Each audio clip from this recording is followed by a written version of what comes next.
여러분 안녕하십니까? 뉴스투데이 제주입니다. 정치와 체육을 분리하는 취지로 법이 개정되면서 그동안 도지사가 맡아온 제주도 체육회장을 민간인으로 뽑는 선거가 내년 1월에 실시됩니다. 하지만 선거인단 구성을 놓고 관권 선거 의혹이 제기되면서 선거 공정성에 대한 우려가 나오고 있습니다. 김항섭 기자의 보도입니다. 국민체육진흥법이 개정되면서 제주도 체육회는 내년 1월 15일까지 민간인 회장을 뽑아야 합니다. 오는 21일 구성되는 선거관리위원회는 선거인 수 배정을 포함해 선거 업무를 총괄하게 됩니다. 하지만 선관위가 없는 상황에서 제주도 체육회가 자체적으로 만든 선거인단 구성안으로 대한체육회의 승인을 받으려 했다는 폭로가 나왔습니다.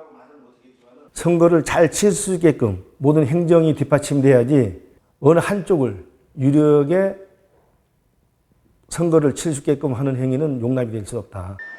제주도 체육회장 선거인단은 48개 종목 단체장과 행정시 체육회장, 대의원 등을 포함해 200명 이상으로 꾸려야 합니다. 하지만 제주도 체육회가 읍면 동작이 포함된 행정시 체육회 대의원의 90%가 투표에 참여하는 선거인단 구성안을 만들면서 관권 선거 의혹이 제기되고 있습니다. 도체육회는 선관위에서 선거인단을 결정할 것이라며 이번 선거가 처음인 만큼 단순한 실무적 문의였다고 해명했습니다. 선관위 구성하기 전에 사무처에서 실무자가 지원을 해야 됩니다. 그래서 사전에 공부 겸 대입을 한번 해봤던 거죠. 내년 1월 치러질 제주도 체육회장 선거에는 우평국 상임 부회장과 송승천 씨름협회장의 출마가 유력시되는 가운데 선거가 시작되기 전부터 선거 공정성에 대한 우려가 나오고 있습니다. MBC 뉴스 김항섭입니다. 제주 제2공항 기본계획과 관련해 460여 건의 의견이 접수됐습니다.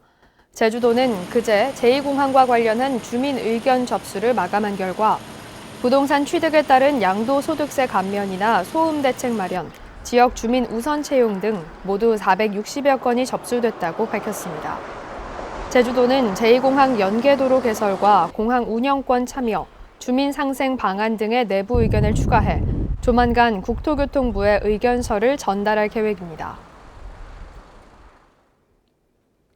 제2공항 강행저지 비상도민회의는 제2공항 기본계획 수립 용역 자료를 분석한 결과 우도면과 구좌읍 동부지역이 심각한 소음 피해를 입을 것으로 예상되는데도 소음 평가에서 누락되거나 축소됐다고 주장했습니다. 또 소음 피해 지역을 줄이기 위해 용역에서 남쪽 방향으로 이착륙 비율을 80%로 설정했지만 실제로는 북쪽 방향 이착륙 비율이 높을 수밖에 없다며 철저한 조사가 필요하다고 밝혔습니다. 제주국제대학교 학교법인이 4.3을 폭동으로 규정한 대학 교수를 이사로 내정해 논란이 일고 있는데요. 사립대학 감독 권한이 있는 제주도가 사실상 직무를 유기하면서 대학 갈등만 조장한다는 비판이 나오고 있습니다. 박주연 기자가 보도합니다. 제주 4.3 사건을 폭동이라고 표현하며 4.3을 폄훼해온 이명희 공주대 교수. 지난 1일 이 교수를 포함한 3명이 제주국제대 학교법인인 동원교육학원에 이사로 내정됐습니다. 이사 8명 가운데 5명이 무더기로 사임 의사를 밝혔기 때문입니다. 이 과정에서 제주특별법상 사립대학 감독권을 가진 제주도는 이해하기 어려운 행태를 보였습니다. 이사들의 무더기 사임 사실을 제주도는 2달 전에 알았지만 신임이사 선임을 학교법인에 일임해버렸습니다. 대학 운영 능력이나 자질과 상관없이 이사 선임은 이사회가 판단하는 문제라는 게 이유입니다. 법인에서 이사를 선임하는 게 아니고 지금 이사들이 이제 후보 이사를 내세운 거고 투표를 해서 그 3분이 선정이 된 거기 때문에 저희가를 파행이라든지 무슨 이제 긴급사태라고 보지는 않고요. 관리감독 권한을 가진 제주도가 과반수 이상 이사가 한꺼번에 그만두는 이례적인 상황을 방치하면서 직무유기 논란이 일고 있습니다. 특히 국제대의 경우 이사장 교비 횡령으로 경영 부실이 계속되는 데다 옛 탐나대 부지 매입에 도민세금 415억 원이 들어가 도민의 대학이라는 공공성을 확보하고 있습니다. 대학 자체적으로 자율적으로 해결하기만을 기다리기에는 우리 국제대회 상황이 그렇게 녹록지가 않거든요. 도가 개입했어야죠. 저는 뭐 이번은 그런 부분에서는 조금 좀 잘못됐다고 생각합니다. 사립대학교 관리감독 권한을 제주도가 이양받은 지 10여 년. 하지만 제주도는 교육부에 비해 전문성이 부족한 데다 사립대학교의 전반적인 운영을 관리감독할 조례도 허술해 제도적 개선이 시급해 보입니다. MBC 뉴스 박주연입니다. 네, 제주국제대 학교법인인 동원교육학원이 제주 4.3을 폭동으로 발언해 이명희 공주대 교수를 이사로 내정한 것과 관련해 4.3 단체가 반발하고 나섰습니다. 제주 4.3 기념사업위원회는 성명을 내고 제주국제대 학교법인이 제주 4.3을 폭동이라고 표현해온 이명희 공주대 교수를 이사로 내정하는 폭거를 자행했다며 이사 내정을 즉각 철회하라고 촉구했습니다. 기념사업회는 동원교육학원 측이 이명희 이사 내정을 철회하지 않을 경우 범도민적 철회 운동에 나서겠다고 강조했습니다.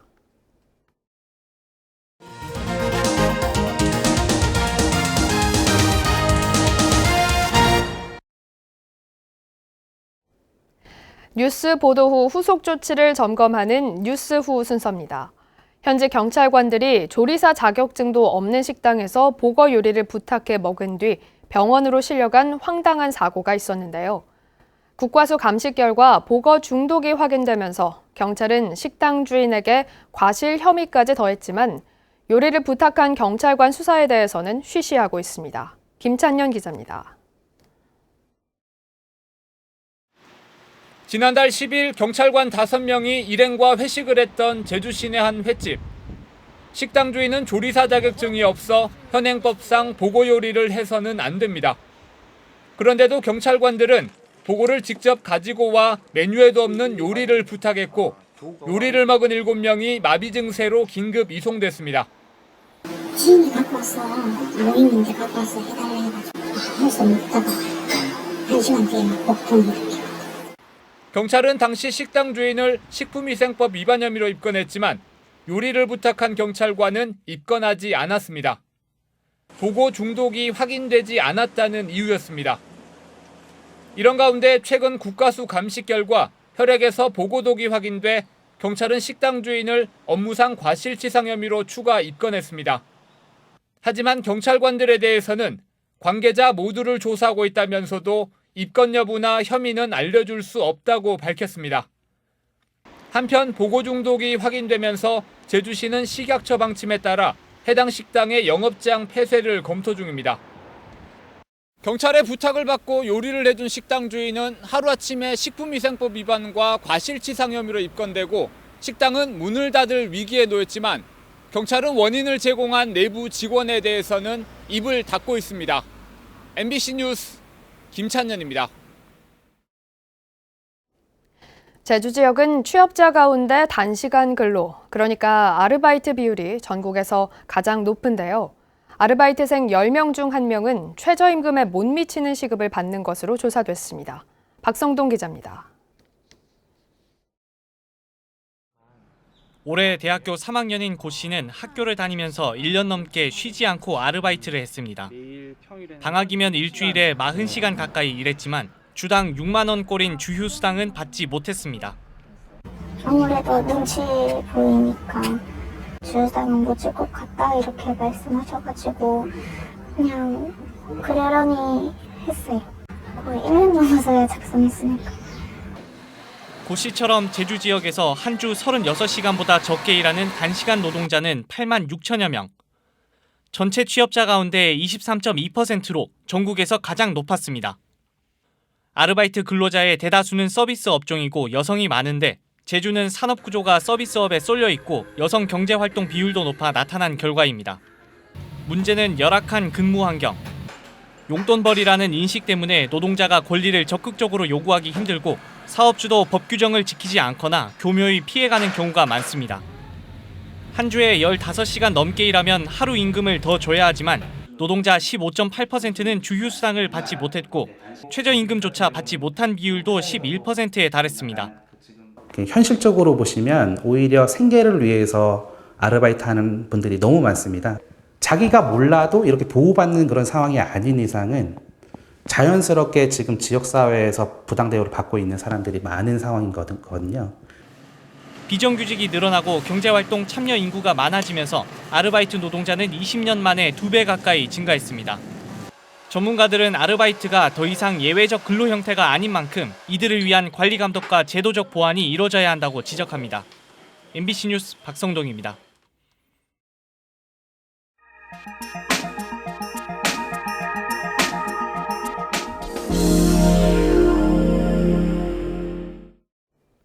최근 충청북도 충주시의 한 조례가 민원의 중심이 되고 있습니다. 주거 지역에서 반려견은 3마리, 닭과 오리는 5마리까지만 키우도록 제한하면서 기존 주민들이 반발하고 있는 건데요. 짖는 소리와 냄새 등 분쟁을 막겠다는 취지인데 지역마다 기준도 다릅니다. 어떻게 생각하시나요? 충북 이지현 기자입니다. 집 인근 텃밭에서 닭 8마리를 키우고 있는 한 주민. 벌레를 잡기 위해 키우기 시작해 어느새 퇴직한 뒤 적적했던 시간을 달래주는 존재가 됐습니다. 아주 좋죠. 이따가 하루 종일 있다가요.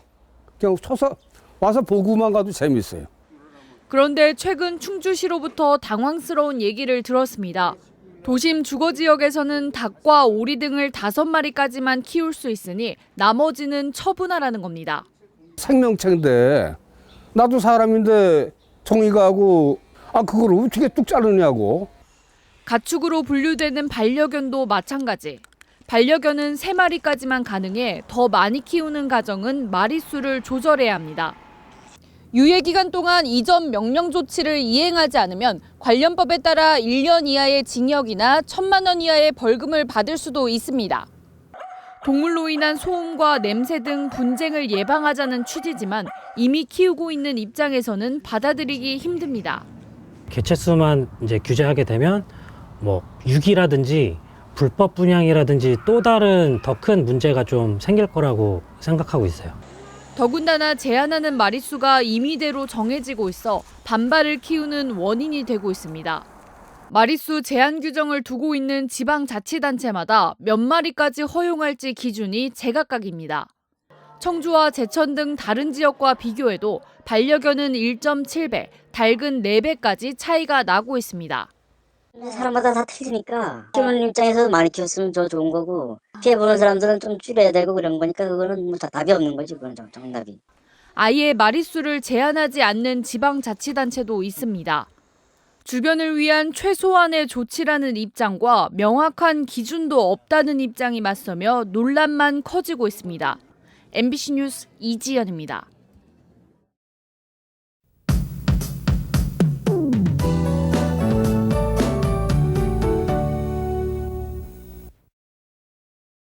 오늘 출근길은 어제보다 더 쌀쌀하겠습니다. 찬 공기가 계속해서 유입되면서 최저 기온이 14도까지 떨어지겠고요. 낮 최고 기온이 19도를 보이면서 일교차가 크게 벌어지겠습니다.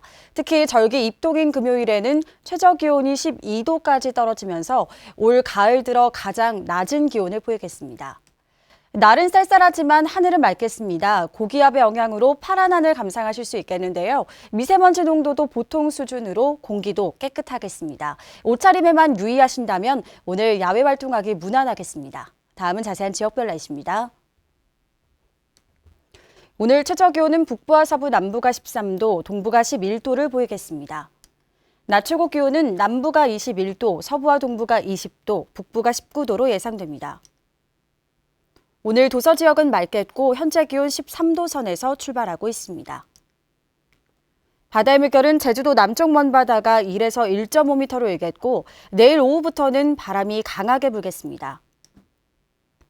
오늘 아침 제주공항은 맑은 날씨를 보이고 있지만 저시정특보가 발효 중인 곳이 있습니다. 항공편 운항 정보를 다시 한번 확인하시기 바랍니다.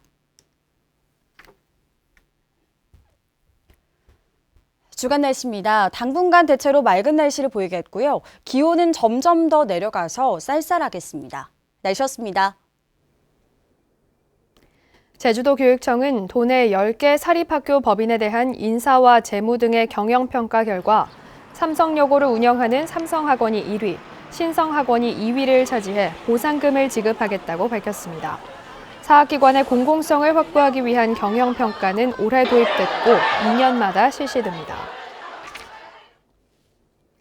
양식 광어 공급이 늘어나면서 생선 횟값이 큰 폭으로 내렸습니다.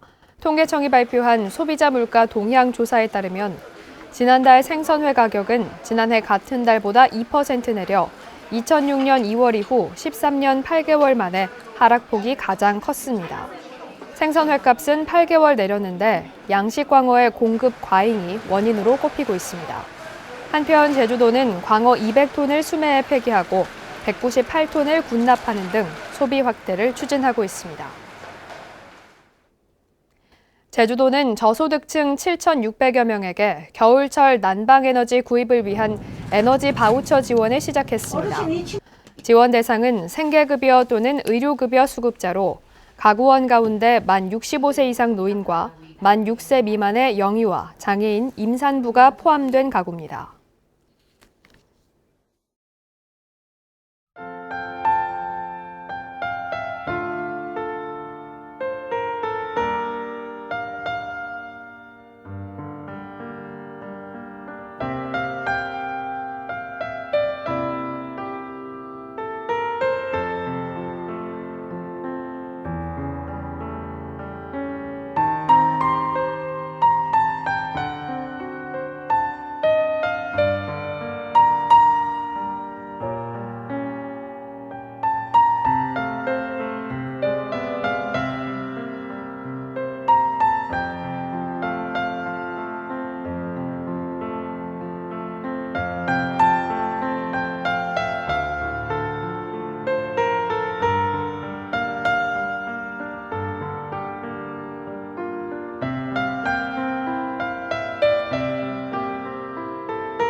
뉴스투데이 제주를 마치겠습니다. 여러분 고맙습니다.